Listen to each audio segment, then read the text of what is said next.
the Young's Hotel division, when it was launched and why it was launched, and how many properties you've got under management at the moment? Yeah, of course. We reformed the hotel division in Young's broadly 5 years ago, and what really significant at that time, we also developed and opened our first boutique hotel, the Alma in Wandsworth, which had 23 bedrooms. Up until that point, Young's had operated what I'd describe as lodge rooms above our pubs or next to our pubs. The development of the Alma really kick-started the desire to have, as we describe, boutique hotels or boutique rooms above our pubs, and we now have 20 properties and 470 bedrooms across those 20 properties, broadly in London, in the southeast, inside the M25, with 2 exceptions now, one in Wiltshire and one in the Cotswolds. Mm-hmm. And do these properties come from the existing Young's portfolio, or are you acquiring new properties? A mixture of both. We've added 76 bedrooms in the last 12 months, and the majority of those were added to properties we already owned. And created either new hotels, the examples being the Dog and Fox and the Orange Tree. We've added bedrooms at the Windmill Clapham, but we've also acquired 2 properties, one in Farringdon, the Fox and Anchor, and the Bell Stow on the Wold. So it's a mix, really. Yeah. And what does a pub need to have the sort of basic ingredients, the potential to be converted into one of these boutique-style properties? Our food and our drink offer absolutely has to be spot on, and Young's are really proud of how far we've come in terms of our food offer particularly. That is now the kind of given, and if you like, the USP of our hotels is our pub on the ground floor, and the great elements that we bring to that in terms of our provenance on our food, and our Young's beers and the other ranges of drinks that we serve. Really, once we've got that, it's space. It's what is available on the first, the second, and potentially the third floor that may be used as managers' accommodation or staff accommodation. And once that's surveyed and we think that there's an opportunity, we then progress and see if we can do that. And we have another property in the pipeline that we have planning permission for, and that's looking to open in January of next year, 16.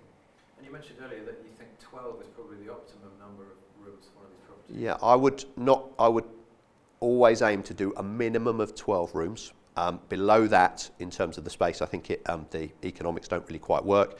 And I've added up to 17 bedrooms were added at the Dog and Fox, for example. So it was great to get those few extra rooms, which helps the return on investment. The Orange Tree in Richmond has 13 rooms. So those are my latest ones that have those. And in the broader industry, do you think the trend for converting pubs, giving them the boutique hotel touch, has been a bit of a shot in the arm for the pub industry? And do you think it's going some way to counteract the continued closure of pubs that we've seen over it certainly adds a new revenue stream. It adds a revenue stream in terms of the actual room sales, but also it's extra customers that then drink and dine. So your F&B increases because if you've got 17 bedrooms and 20 new guests staying with you, they are more than likely to kind of stay with you. So that helps.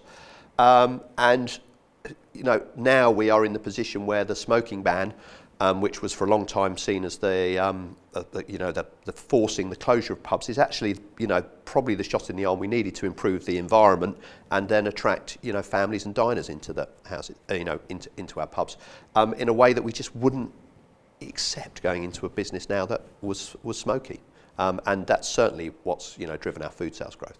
So the welcome and the hospitality that is associated with the hotels is coming into properties that perhaps could have been a bit intimidating and forbidding for some people.